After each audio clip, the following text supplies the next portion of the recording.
شروع اللہ کے نام سے جو بڑا مہربان اور نہایت رحم کرنے والا ہے۔ شہزادی نے دہائی دی کہ اس معصوم کے سر کی قسم، میرا پیچھا چھوڑ اور نکل جا یہاں سے۔ لیکن وکیل نے بھی تلوار سے وار کر کے اس کے دوسرے بیٹے کا سر تن سے جدا کر دیا۔ شہزادی نے بے چارگی سے کہا، اگر تم اپنے ناپاک ارادوں سے نہیں ٹلنے والے تو مجھے موقع دو، کیونکہ میں پاک اور صاف اور وضو سے ہوں۔ مجھے کچھ وقت دے دو تاکہ میں خود کو ناپاک کر دوں، اس کے بعد جو تمہارا دل چاہے کرو۔ وکیل نے اسے جانے دیا۔ شہزادی خیمے سے نکل گئی۔ آج بھی شہزادی میں جتنی ہمت تھی نکل بھاگی، اور جہاں تک اس کے قدموں نے ساتھ دیا بھاگی، اور آخر کار تھک ہار کر ایک بڑے جھاڑی کے پیچھے جا کر چھپ گئی۔ وکیل نے جب دیکھا کہ شہزادی ابھی تک نہیں آئی تو اس کے پیچھے نکل پڑا۔ ادھر ادھر بھاگ دوڑ کر کے اسے بہت ڈھونڈنے کی کوشش کی، لیکن ناکام رہا۔ اب اسے ڈر لگنے لگا کہ بچہ بھی جان سے گیا اور شہزادی بھی بھاگ نکلی۔ اگر کسی نے بادشاہ کو خبر دی تو وہ مجھے کھولتے تیل میں تل دے گا۔ وکیل جلدی جلدی واپس آیا، مرے ہوئے بچے کو اٹھا کر کہیں دور دفن کیا اور اپنے خیمے میں جا کر سوتا بن گیا۔ جب صبح ہوئی تو شہزادی آہستہ آہستہ اپنے خیمے میں داخل ہو گئی۔ دیکھا کہ دوسرے بیٹے کی لاش بھی نہیں ہے۔ سمجھ گئی کہ بدکردار وکیل نے اسے ٹھکانے لگا دیا ہے۔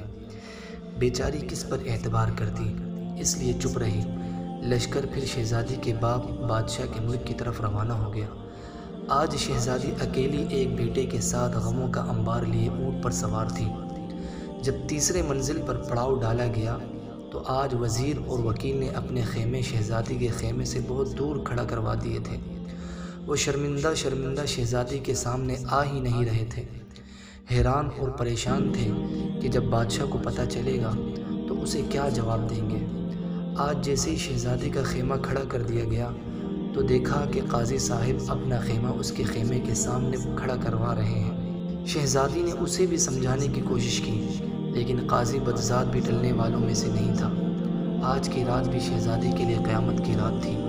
وہ سمجھ چکی تھی کہ قاضی بدذات بھی ان دونوں سے کسی طور کم نہیں۔ آج رات تو شہزادی بالکل بھی نہیں سوئی، بیٹھی رہی۔ جب رات آدھی سے زیادہ گزر گئی تو دیکھا کہ قاضی بھی آہستہ آہستہ خیمے میں داخل ہو رہا ہے۔ شہزادی نے اسے بھی بہت سمجھانے کی کوشش کی، بہت منت سماجت کی، خدا رسول کے واسطے دیے، یہاں تک کہ کہہ دیا، اگر وزیر وکیل جاہل تھے لیکن تم تو عالم اور فاضل انسان ہو، لوگوں کو انصاف فراہم کرتے ہو، تمہیں ایسی حرکت زیب بھی نہیں دیتی۔ لیکن قاضی بھی پوری طرح شیطان بن چکا تھا۔ اس پہ ان باتوں منت سماجتوں کا کوئی اثر نہیں ہوا۔ شہزادی نے دیکھا کہ یہ بھی نہیں ٹلنے والا تو اس خیال سے کہ شاید اس کے دل میں رحم پیدا ہو جائے، اپنے تیسرے بیٹے سب سے چھوٹے والے کو اس کے سامنے کر دیا، اس کی دہائی دی، واسطے دیے، لیکن قاضی تو ان دونوں سے بھی 2 ہاتھ آگے تھا۔ قاضی بدبخت کو بھی رحم نہ آیا اور معصوم بچے کا سر قلم کر دیا۔ شہزادی نے اسے بھی یہی کہا کہ میں پاک اور صاف ہوں، وضو سے ہوں، مجھے موقع دو تاکہ اپنا وضو توڑ دوں، اس کے بعد جو تم چاہو کرو۔ قاضی نے بھی اسے جانے دیا۔ جیسے ہی شہزادی باہر نکلی، جدھر منہ اٹھا بھاگ نکلی۔ بھاگتے بھاگتے اچانک اس نے دیکھا کہ آگے ایک بہت بڑا دریا بہہ رہا تھا۔ اس کے دل میں دھواں بھر گیا، اپنے معصوم بچے یاد آئے، اس کا دل خون کے آنسو رو رہا تھا، اور وہ سوچ رہی تھی کہ اگر بادشاہ نے پوچھا کہ بچے کدھر ہیں تو میں اسے کیا جواب دوں گی، اس سے بہتر ہے کہ خود کو اس دریا کے اندر ڈال دوں۔ یہ فیصلہ کر کے اس نے دریا میں چھلانگ لگا دی۔ پرشور دریا اسے چکر دے کر کہیں کا کہیں پہنچا کے دوسری طرف نکال لیا۔ دوسری طرف 6 فقیر جو کہ بھائی تھے اپنے کپڑے دریا پر دھونے لائے تھے۔ جب دیکھا کہ دریا میں کوئی عورت بہتی ہوئی آ رہی ہے تو پکڑ کر باہر نکال لائے۔ اب شہزادی کے پیروں تلے سے زمین نکل گئی۔ اس کے ہوش و حواس جواب دے گئے کہ کہاں وہ تینوں بدذات اور بدکردار کہ ان سے اپنی عزت بچا کر بھاگ نکلی تو ان 6 ننگ دھڑنگ فقیروں کے ہتھے چڑھ گئی۔ فقیروں میں سے ہر ایک یہی کہہ رہا تھا کہ یہ میری ہے۔ آخر صلاح یہ ٹھہری کہ اسے باپ کے پاس لے جائیں گے، وہ جس کا کہے یہ عورت اسی کی ہے۔ وہ شہزادی کو اپنے باپ کے پاس لے گئے ان کا باپ ایک زیرک اور عقل مند انسان تھا۔ دیکھتے ہی سمجھ گیا کہ یہ کسی شہنشاہ گھرانے کی عورت ہے، میرا کوئی بھی بیٹا اس کے لائق نہیں۔ اسی وجہ سے اس نے اپنے بیٹوں کو سمجھایا، اے میرے بیٹے، تم 6 بھائی ہو، تمہاری کوئی بہن نہیں ہے، اسے اپنا بہن بنا لو۔ تم 6 بھائی اور 7ویں تمہاری یہ بہن، اس کی خوب نگہداشت کرو، اس کی برکت سے تم سب سرخرور ہوگے۔ باپ کے فیصلے سے فقیر بہت خوش ہو گئے تھے اور اپنے سے بڑھ کر شہزادی کا خیال رکھنے لگے۔ ان کو چھوڑ جب بادشاہ چوتھے دن آ کر لشکر سے ملا تو دیکھا وزیر، وکیل اور قاضی اس سے کترا رہے تھے، اس کے سامنے شرمسار سے تھے۔ پوچھا، میرے بیوی بچے کہاں ہیں؟ تینوں نے یک زبان ہو کر کہا، ملکہ تو ایک ڈائن تھی، تینوں بچوں کو کھا کر خود بھاگ نکلی۔ بادشاہ حیران اور پریشان ہو گیا کہ یہ کیا بات ہو گئی۔ وہ ان تینوں پر شک میں پڑ گیا، لیکن کہا کہ بعد میں دیکھتے ہیں، ابھی جس طرف جا رہے ہیں وہاں جا کے فیصلہ کریں گے کہ آگے کیا کرنا ہے۔ بادشاہ اپنے دل میں یہی سوچ رہا تھا کہ جا کے اپنے ظالم سسر بادشاہ کو دیکھوں اور اس سے پوچھوں کہ اسے کیوں بیٹیوں سے اتنی نفرت ہے۔ اس کے ظلم و ستم کی وجہ سے اس کی بیٹی ڈائن بن گئی اور اپنے بچوں تک کو کھا گئی۔ چلتے چلتے انہوں نے ایک بڑے دریا کو پل کے ذریعے پار کیا اور اپنی منزل کی طرف روانہ ہو گئے۔ ادھر شہزادی فقیروں کی بہن بن کر رہنے لگی، اسے ادھر ادھر سے سنگن مل گئی اور سمجھ گئی کہ اپنے باپ بادشاہ کے ملک میں پہنچ گئی ہے۔ اسے پتہ تھا کہ اس کے باپ کو قصہ سننے کا بہت شوق ہے۔ اس نے اپنے فقیر بھائیوں سے کہا کہ جا کے بادشاہ کو بتا دو کہ ہماری بہن ایک قصہ گو ہے، کیا وہ اسے شاہی قصہ گو کے طور پر ملازمت دے گا یا نہیں۔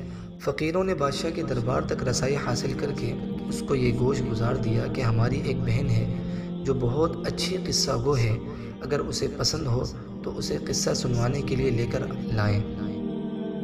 بادشاہ نے انہیں اجازت دے دی اور کہا کہ اگر اس کے قصے پسند آئے تو وہ اسے شاہی قصہ گو رکھ دیں گے۔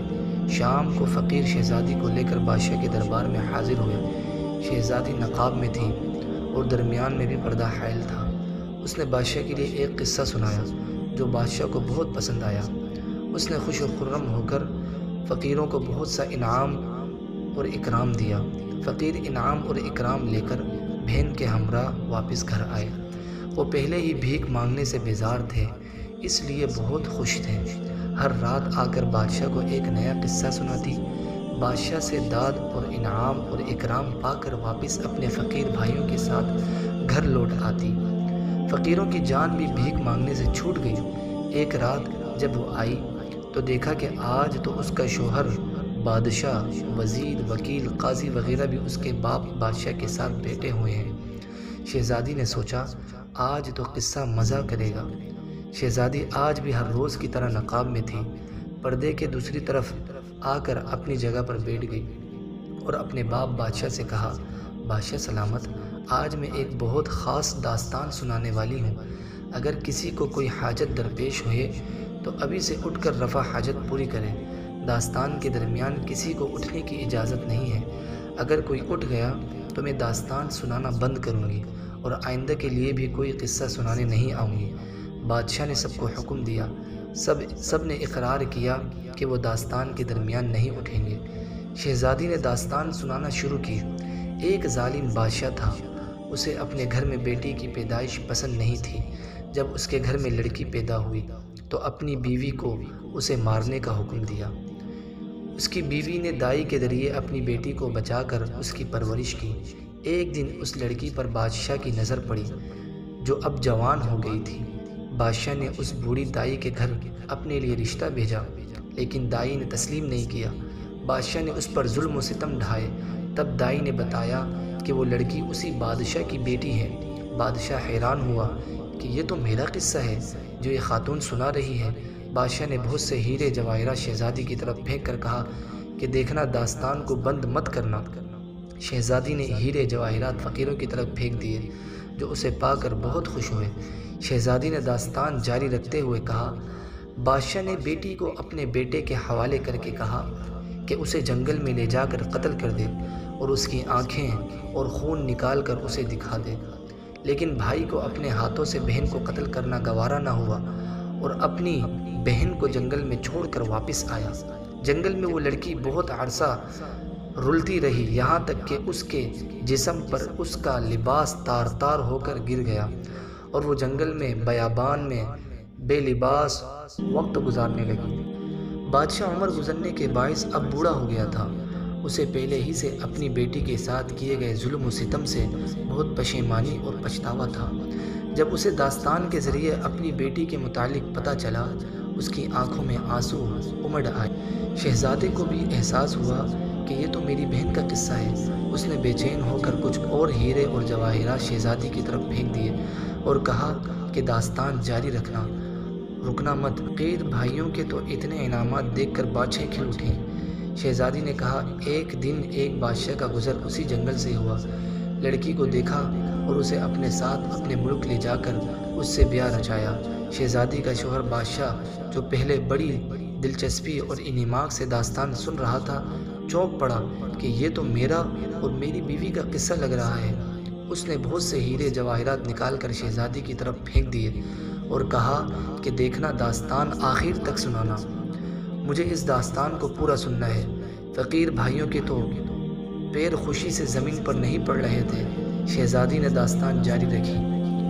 بادشاہ نے اس لڑکی سے شادی کی، اس سے اسے 3 بیٹے ہوئے۔ ایک دن بادشاہ نے اسے ان کے بیٹوں کے ساتھ اپنے وزیر، وکیل اور قاضی کے ہمراہ اس کے سسرال روانہ کیا۔ اب وزیر، وکیل اور قاضی کے اوسان خطا ہو گئے، ایک دوسرے کی طرف شرمندگی سے دیکھنے لگے کہ یہ تو ہمارا قصہ ہے۔ بادشاہ نے کچھ اور ہیرے اور جواہرات شہزادی کی طرف پھینک دیے۔ فقیر بھائیوں کی بانچھیں خوشی سے کھلی جا رہی تھیں۔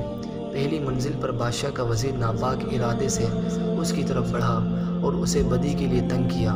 اس کے بڑے بیٹے کا سر تن سے جدا کیا، لیکن لڑکی کسی طرح اپنی عزت بچا کے بھاگ نکلی۔ وزیر منمنایا، مجھے بہت زور کا پیشاب لگا ہے، میں تھوڑی دیر میں آتا ہوں۔ بادشاہ نے اسے ڈانٹ دیا، خاموشی سے بیٹھ، بدذات کہیں کے، اسی وقت تمہیں کیوں پیشاب آ رہا ہے؟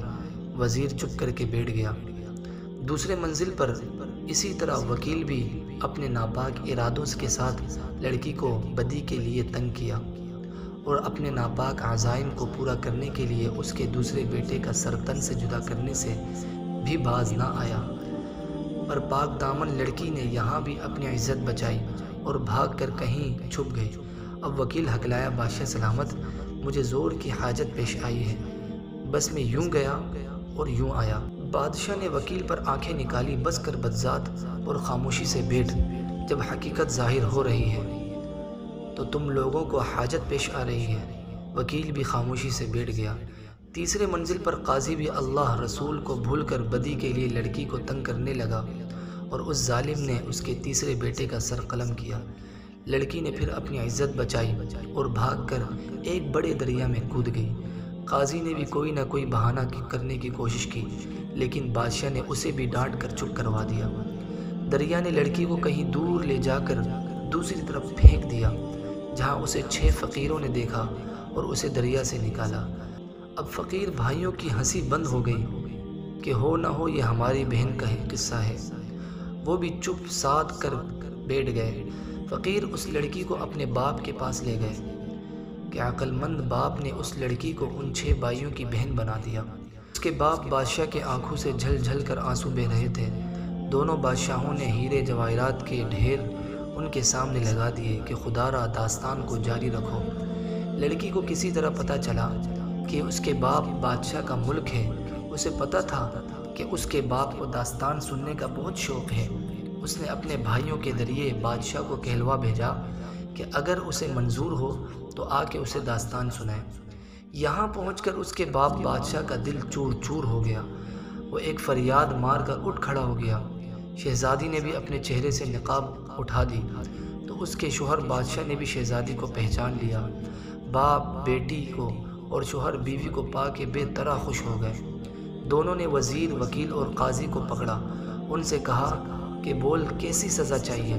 4 چڑی چابک یا 4 بٹور؟ یہ براوی زبان میں 2 سخت سزاؤں کے نام ہیں۔ انہوں نے کہا کہ 4 بٹور۔ بادشاہ نے 12 گھوڑے منگوائے، ہر ایک کے ہاتھ پیر 4 گھوڑوں سے 4 اطراف میں باندھ کر انہیں 4 مخالف سمت میں دوڑا دیا۔ جن سے ان کے جسم ٹکڑوں میں بٹ گئے، اسی طرح ان بدذاتوں کو ان کے کیے کی سزا مل گئی، اور شہزادی کا باپ اپنی بیٹی اور اس کا شوہر اپنی بیوی کو پا کر بہت خوش تھے اور ہنسی خوشی سے رہنے لگے۔